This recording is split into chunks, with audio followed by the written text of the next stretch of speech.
Bienvenue sur la chaîne du Veilleur. De combien de vitamine C avons-nous besoin?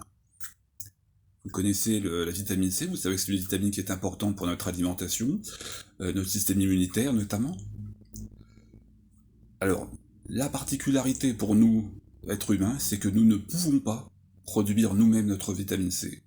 Nous devons obligatoirement aller la trouver dans notre alimentation, contrairement à la plupart des animaux qui sont capables de la synthétiser dans leur foie ou dans leur rein. Les apports journaliers recommandés en matière de vitamine C, ils vont de 40 à 100 mg selon les pays. Pour la France, c'est de 60 mg. Alors, pour les spécialistes en nutrition, ce n'est pas faux. Ce sont des valeurs qui vont vous permettre d'éviter le scorbut. Et le scorbut, c'est le stade de déficience ultime en vitamine C, qui mène à la mort. Mais selon les spécialistes en nutrition, au-dessus de ces valeurs, vous allez néanmoins être quand même carencé, et votre système immunitaire va être sous-performant, ne va pas être au meilleur de son efficacité. Alors, entre différentes personnes, nos besoins varient quelque peu, et il faut savoir qu'en situation de stress, lorsqu'on est blessé, lorsqu'on est en période d'infection, nos besoins augmentent grandement.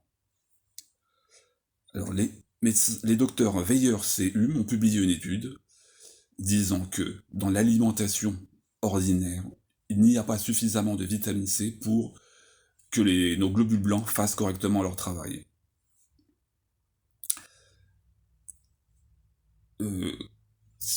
Il semble que juste les leucocytes, donc une catégorie particulière de globules blancs, simplement les leucocytes requièrent 7000 mg de vitamine C pour faire leur travail, de gober les bactéries, les microbes, les virus. Pour comparaison, vous mangez une orange, vous avez 25 mg de vitamine C. Donc il faudrait là manger beaucoup d'oranges. 7000 mg de vitamine C.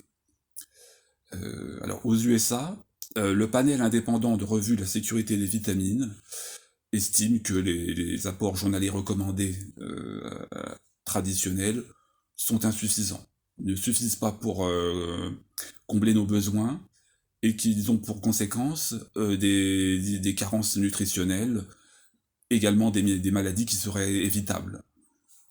Ce panel estime que nos besoins seraient plutôt autour de 2000 mg de vitamine C pour un fonctionnement optimal. Le Comité pour la nutrition animale a mené une étude sur les singes. Cette étude montre que les singes ont besoin de 55 mg de vitamine C par kilogramme de poids. Donc si on ramène cette valeur à un homme de corpulence moyenne, cela fait 3,85 g de vitamine C par jour. Si on regarde justement différents animaux, le chat a besoin de 2,9 g, le chien a besoin de 2,5 g, la souris a besoin de 19 g, la chèvre a besoin de 13 g. Donc, voilà, on peut estimer, a priori, que les AJR, les apports journaliers recommandés pour nous humains, sont probablement calibrés un petit peu trop bas. Voilà, je pense que vous pouvez sans problème, notamment dans la période actuelle, vous supplémenter en vitamine C très régulièrement. Voilà.